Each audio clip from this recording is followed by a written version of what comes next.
사도신경으로 우리의 신앙을 고백하겠습니다. 나는 전능하신 아버지 하나님 천지의 창조주를 믿습니다. 나는 그의 유일하신 아들 우리 주 예수 그리스도를 믿습니다. 그는 성령으로 잉태되어 동정녀 마리아에게서 나시고 본디오 빌라도에게 고난을 받아 십자가에 못 박혀 죽으시고 장사된 지 사흘 만에 죽은 자 가운데서 다시 살아나셨으며 하늘에 오르시어 전능하신 아버지 하나님 우편에 앉아 계시다가 거기로부터 살아있는 자와 죽은 자를 심판하러 오십니다. 나는 성령을 믿으며 거룩한 공교회와 성도의 교제와 죄를 용서받는 것과 몸의 부활과 영생을 믿습니다. 아멘. 하나님께서 오늘 우리에게 주신 말씀은 잠언 5장입니다. 잠언 5장 1절에서 23절 구약성경 915쪽에 있습니다. 잠언 5장을 함께 교독하겠습니다. 내 아들아, 내 지혜에 주의하며 내 명철에 내 귀를 기울여서 근신을 지키며 내 입술로 지식을 지키도록 하라. 대저 음녀의 입술은 꿀을 떨어뜨리며 그의 입은 기름보다 미끄러우나 나중은 쑥같이 쓰고 두날 가진 칼같이 날카로우며 그의 발은 사지로 내려가며 그의 걸음은 소홀로 나아가나니 그는 생명의 평탄한 길을 찾지 못하며 자기 길이 든든하지 못하여도 그것을 깨닫지 못하느니라. 그런즉 아들들아 나에게 들으며 내 입의 말을 버리지 말고 내 길을 그에게서 멀리하라. 그의 집 문에도 가까이 가지 말라. 두렵건대 내 존영이 남에게 잃어버리게 되며 내 수완이 잔인한 자에게 빼앗기게 될까 하노라. 두렵건대 타인이 내 재물로 충족하게 되며 내 수고한 것이 외인의 집에 있게 될까 하노라. 두렵건대 마지막에 이르러 내 몸 내 육체가 쇠약할 때 내가 한탄하여 말하기를 내가 어찌하여 훈계를 싫어하며 내 마음이 꾸지람을 가벼이 여기고 내 선생의 목소리를 청종하지 아니하며 나를 가르치는 이에게 귀를 기울이지 아니하였던고. 많은 무리들이 모인 중에서 큰 악에 빠지게 되었노라 하게 될까 염려하노라. 너는 내 우물에서 물을 마시며 내 샘에서 흐르는 물을 마시라. 어찌하여 내 샘물을 집 밖으로 넘치게 하며 내 도랑물을 거리로 흘러가게 하겠느냐. 그 물이 내게만 있게 하고 타인과 더불어 그것을 나누지 말라. 내 샘으로 복되게 하라. 내가 젊어서 취한 아내를 즐거워하라. 그는 사랑스러운 암사슴 같고 아름다운 암노루 같으니 너는 그의 품을 항상 족하게 여기며 그의 사랑을 항상 연모하라. 내 아들아 어찌하여 음녀를 연모하겠으며 어찌하여 이방 계집의 가슴을 안겠느냐. 대저 사람의 길은 여호와의 눈앞에 있나니 그가 그 사람의 모든 길을 평탄하게 하시느니라. 악인은 자기의 악에 걸리며 그 죄의 줄에 매이나니 그는 훈계를 받지 아니함으로 말미암아 죽겠고 심히 미련함으로 말미암아 혼미하게 되느니라. 아멘. 잠언서 5장은 지혜로운 자는 제약과 음녀를 멀리해야 하고 자기 가정을 경건하게 지켜야 한다는 것을 말해주고 있습니다. 잠언서의 기자는 좋은 아내를 현숙한 아내라고 표현을 하고 있습니다. 현숙한 아내는 쉽게 얻을 수 있는 것이 아닙니다. 단순히 노력하고 열심을 낸다고 그런 아내를 만날 수 있는 것도 아닌 것입니다. 그리고 현숙한 여인을 만났다고 하더라도 그 여인의 마음을 얻기 위해서는 나 또한 그에 합당한 좋은 남편으로서 준비가 되어 있어야 한다라는 것입니다. 마찬가지로 지혜라는 것도 지식과 다르게 나의 의지만으로 얻을 수 있는 것이 아닙니다. 지혜를 얻으려면 나의 노력이나 의지보다 내 마음이 주님께 가까이 가야 합니다. 본문 1절에서 내 지혜에 주의하며 내 명철에 내 귀를 기울여서라고 말을 하고 있습니다. 좋은 아내를 얻으려면 그녀의 마음을 민감하게 잘 살펴야 하듯이 참된 지혜를 얻기 위해서도 주님께 주의하고 귀를 기울이는 우리의 민감한 마음이 있어야 한다라는 것입니다. 3절부터 6절까지 말씀을 제가 읽어드리겠습니다. 대저 음녀의 입술은 꿀을 떨어뜨리며 그의 입은 기름보다 미끄러우나 나중은 쑥같이 쓰고 두 날 가진 칼같이 날카로우며 그의 발은 사지로 내려가며 그의 걸음은 소홀로 나아가나니 그는 생명의 평탄한 길을 찾지 못하며 자기 길이 던든하지 못하여도 그것을 깨닫지 못하느니라. 아멘. 방금 읽은 음녀에 관한 이야기는 이미 잠언 2장 16절에서 19절 사이에서 한번 언급한 내용인데, 오늘 읽은 음녀에 대한 경고는 겉으로 볼 때 매우 강한 매력을 가지고 있는 여인의 거짓과 감언 이설에 대해서 경고하고 있습니다. 그리고 이로 인하여 맞게 되는 비참한 최종 결과에 대해서 말을 하면서 이를 결코 따라서는 안 되는 것이다 라는 것을 강조하고 있습니다. 이어서 7절과 8절을 함께 읽겠습니다. 그런즉 아들들아 나에게 들으며 내 입의 말을 버리지 말고 내 길을 그에게서 멀리하라. 그의 집 문에도 가까이 가지 말라. 아멘. 이미 말씀드렸듯이 그런즉이라는 말로 시작하고 있는 8번째 가르침은 앞에서 했던 이야기들, 즉 음녀의 유혹, 성적인 유혹에 대한 가르침을 보여주고 있습니다. 7절에서 솔로몬은 자신의 가르침을 무시하지 말고 무용지물로 썩히지 말아서 그것을 생활 속에서 잘 적용할 것을 요구합니다. 솔로몬은 성적인 유혹을 물리칠 수 있는 적극적인 방법으로 유혹의 대상을 멀리 할 것을 말하고 있습니다. 마치 한센병같이 전염병에 걸린 사람이 있다라고 한다면 그를 격리시키고 그 집 가까이 가지 않는 것처럼 그렇게 행동할 것을 요구합니다.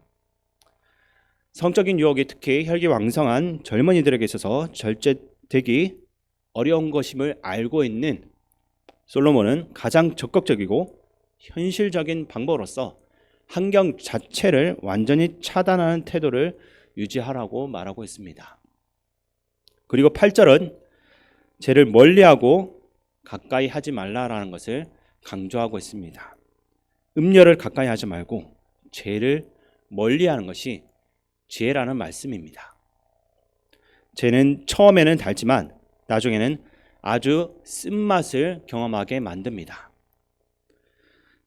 이 죄는 앞서 3절과 4절에 나오는 대로 처음에는 꿀같이 달고 기름보다 미끄럽지만 나중에는 쑥같이 쓰고 칼같이 날카로운 것이 죄인 것입니다. 누가복음 11장 26절에 나중 형편이 전보다 더 심하게 되느니라 라고 했는데, 이렇게 되는 것이 바로 죄의 결과이고 악한 영들의 장난입니다. 처음에는 달지만 나중에는 쓴 것이 바로 죄의 속성이기 때문입니다. 그러나 주님의 일은 처음에는 힘들지만 나중에는 우리에게 영광의 면류관이 있습니다. 그래서 지혜 있는 사람이 죄를 멀리해야 하는 것입니다. 그러나 5절 6절에서 말씀한 것처럼 어리석은 자는 점점 멸망의 길로 가고 있는데도 깨닫지 못합니다. 천국의 정반대인 지옥으로 향해서 가고 있는 중에도 마치 바른 길을 가고 있는 것처럼 착각하게 만드는 것이 죄의 무서움인 것입니다. 9절 10절을 함께 읽겠습니다. 두렵건대 내 존영인 남에게 잃어버리게 되며 내 소환이 잔인한 자에게 빼앗기게 될까 하노라. 두렵건대 타인이 내 재물로 충족하게 되며 내 수고한 것이 외인의 집에 있게 될까 하노라. 아멘. 죄는 우리가 가지고 있는 좋은 것을 다 빼앗아 버리고 나쁜 것만 남기게 됩니다.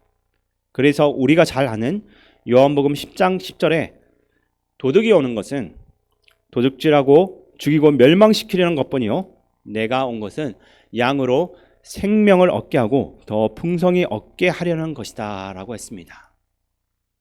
제가 다 빼앗아가고 멸망시키는데도 그것이 좋아가지고 죄를 가까이 하는 것이 바로 미련한 것입니다. 결국에 죄는 우리로 하여금 후회하게 만드는 인생을 만들어갑니다. 11절에서 말하는 것처럼 인생은 반드시 마지막이 찾아옵니다. 몸이 약해질 때, 병들 때가 오는데 그때 한탄하고 후회해 본들 아무런 소용이 없습니다. 또한 12절에 나온 대로 이 지혜에 귀 기울이지 못하고 나이 들어 병들어 후회해 본들 소용이 없습니다. 인생은 연습이 아니라 오늘 이 하루가 가고 나면 다시 오지 않기 때문입니다. 내 인생의 마지막이 후회 없이 되려면 하루하루를 진실하고 성실하게 살아야 하는 것입니다. 팥죽 한 그릇에 장자권을 판 에서처럼 은 30에 주님을 판 가론 유다처럼 죄는 결국 우리 인생을 비참하게 만들고 후회하게 만들어갑니다. 후회는 결국 망하게 하지만 고린도후서 7장 10절에 후회하지 않게 만드는 것이 회개라고 했으니 우리는 회개해야 합니다. 입술의 회개가 아닌 완전히 방향을 전환하는 회개가 있어야 합니다.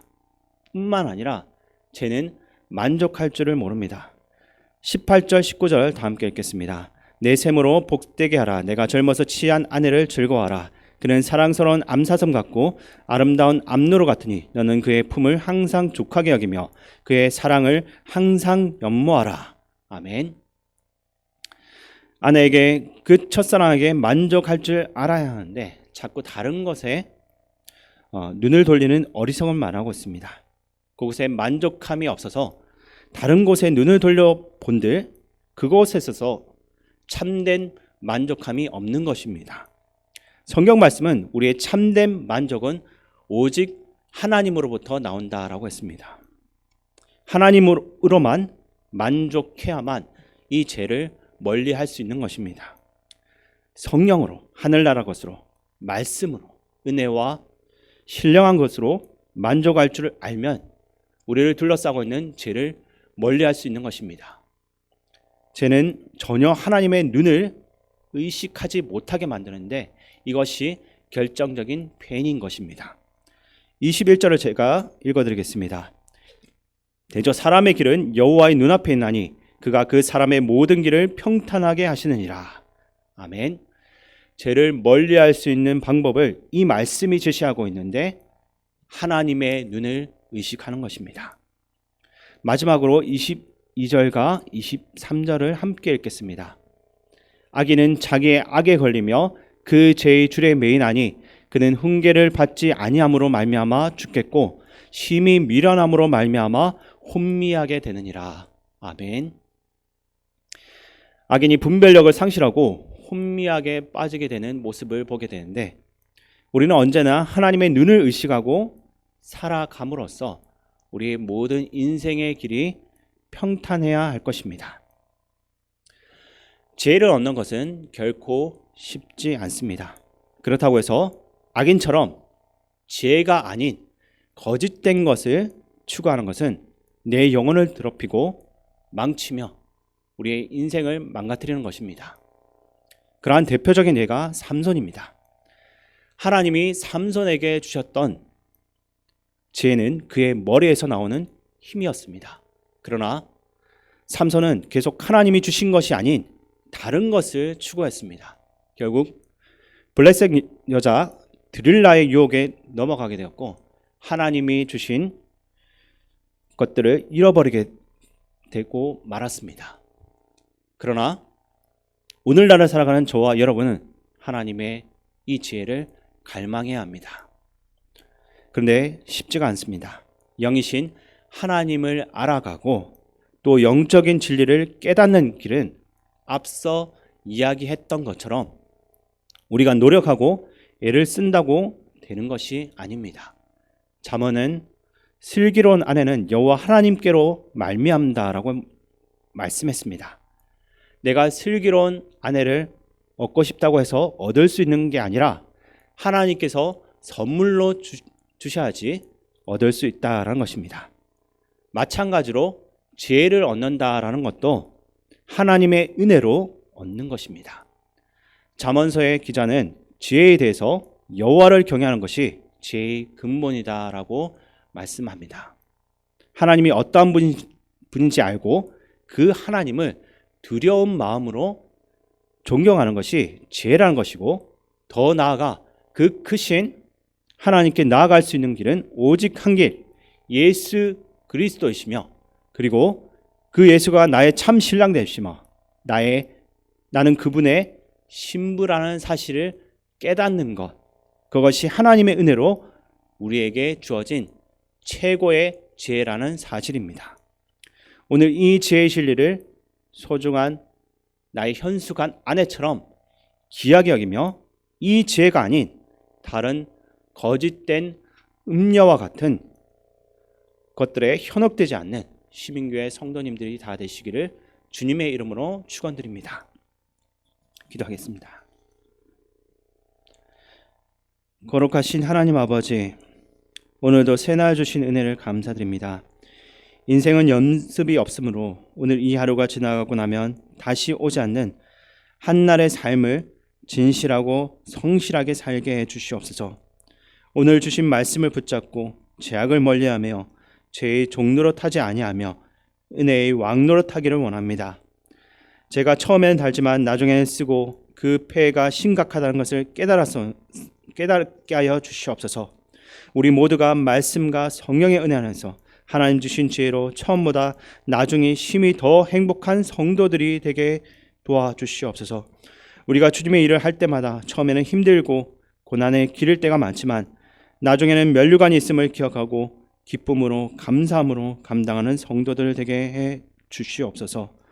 저는 우리의 인생을 결코 만족시킬 수 없사오니 성령으로 하늘나라 것으로 말씀으로 만족하는 성도들이 다 되게 도와주시옵소서. 오늘도 죄를 이기며 승리하기를 원하며 우리를 사랑하시는 예수님의 이름으로 기도드립니다. 아멘. 주기도문으로 예배를 마치겠습니다. 하늘에 계신 우리 아버지, 아버지의 이름을 거룩하게 하시며 아버지의 나라가 오게 하시며 아버지의 뜻이 하늘에서와 같이 땅에서도 이루어지게 하소서. 오늘 우리에게 일용할 양식을 주시고 우리가 우리에게 잘못한 사람을 용서하여 준 것 같이 우리 죄를 용서하여 주시고 우리를 시험에 빠지지 않게 하시고 악에서 구하소서. 나라와 권능과 영광이 영원히 아버지의 것입니다. 아멘. 말씀을 놓고 기도할 때 하나님의 은혜로 주어진 지혜를 귀하게 여기며 더욱 지혜를 사모함으로 더 풍성한 지혜를 깨닫도록 기도하시기 바랍니다. 또한 나라와 민족을 위해 기도하실 때는 코로나 극복과 대통령 선거를 위해서 기도하겠습니다.